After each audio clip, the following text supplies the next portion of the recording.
சோமனிட்டே இருக்கு. ஆண்டவரே, எங்க குடும்பம் நாங்க மேற்கொண்டு போறதுக்கு எங்களுக்கு ஒரு வார்த்தை கொடுங்க. நான் சொன்னார், உங்க அப்பா ஒரு மோசேன்னு சொன்னார்.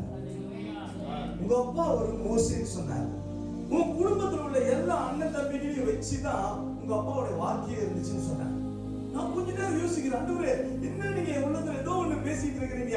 உங்க அப்பா ஒரு மோசேன்னு சொன்னே, எங்க அப்பாவுடைய ஊழியக்காரங்களை சேவனை நான் வெரி பண்ணும்போது ஏன் எங்க அப்பா மோசேன்றதை நான் உங்களுக்கு வெளிப்படுத்த விரும்புகிறேன். ரெண்டாவது காரியம் ஆண்டவர் சொன்னாரு, உங்க அப்பா ஒரு தாவீதை போல.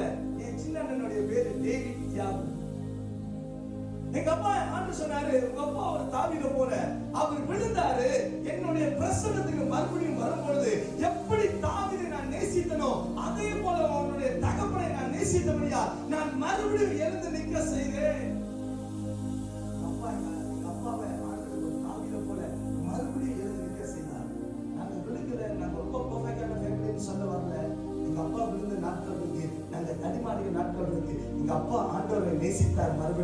ஆண்டவர் மறுபடியும் எங்களை தூக்கி நிறுத்தினார். மூணாவது ஜோனத்தன் ஒருத்தர் இருக்கிறார். ஆண்டவர் சொன்னாரு, உங்க அப்பா ஒரு நல்ல நண்பன். அதனால தான்டா 10,000 அவ்வளவு ஜனங்கள் உங்க அப்பாவை நேசித்தாங்கன்ற மெசேஜ் நீ பார்த்த. அந்த ஃபினரல்ல நீ பார்த்த அந்த ஜனங்கள்லாம் உங்க அப்பா சேர்த்து வச்ச நல்ல நண்பர்கள். ஜோனத்தன் ஒரு நல்ல நண்பன். ஜோனத்துடைய அர்த்தம் ஒரு நல்ல நண்பன். எங்க அப்பா ஒரு நல்ல நண்பனா இருக்கிறார். மூணாவது என்னுடைய தங்கச்சியோடைய பேரு கிரேஸ். ஆண்டவர் கேட்ட, ஆண்டவரே என்ன சொல்றீங்க? உங்க அப்பா வாழ்ந்ததுல என்னுடைய கிருபை தான்டா.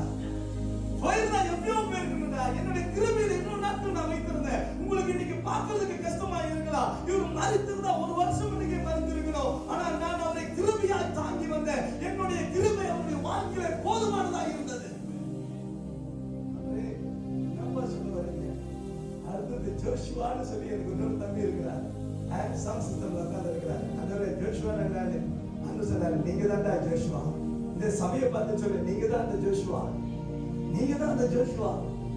இந்த சபை மேற்கொண்டு நீங்கள் நடந்து போவதற்கு, இந்த மேற்கொண்டு நீங்க காரியம் செய்வதற்கு ஆண்டவரை பார்த்து சொல்ற, நீங்க ஜோஷுவா. ஐயா, ஜோஷுவாவுடைய பெலனை எங்க தெரியுமா கத்தர் வச்சாரு? அவனுடைய பாதத்தில் கொண்டு வச்சாரு. கால் வைக்கிற இடத்தெல்லாம் நான் உனக்கு சொந்தமா மாற்றி கொடுப்பேன். இன்றைக்கு ஆண்டவர் நம்மளை பார்த்து சொல்றாரு, யோசுவாவின் சந்ததி நீங்களும் நானும் எதெல்லாம் கால் எடுத்து வைக்கிறோமோ அது வாய்க்கும். கத்தர் செய்வாருங்க.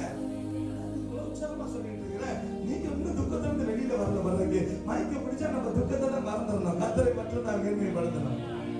அதுக்கப்புறம் எனக்கு இன்னொரு தம்பி இருக்கிறாரு. அவருடைய பேரு தானியல். ஆண்டவர் சொன்னாரு, இந்த தானியலோட சீக்ரெட் என்ன தெரியுமா? 3 வேளை ஜெபிச்சான். அவனுடைய வாழ்க்கையின் சக்சஸ் ஜெபத்துல தான் இருந்துச்சு. இந்த சபை தானியேலை போல ஜெபிக்கிற சபையா இருந்தால் இந்த சபையை கர்த்தர் வெற்றி சிறக்க பண்ணுவார். கர்த்தர் ஒரு உயர்ந்த ஸ்தானத்துல வைப்பாரு. எப்படி தானியேலை கர்த்தர் உயர்த்தி வைத்தாரோ, எப்படிப்பட்ட சிங்கங்கள் வந்தாலும், எப்படிப்பட்ட காரியங்கள் உங்களை நேரிட்டாலும்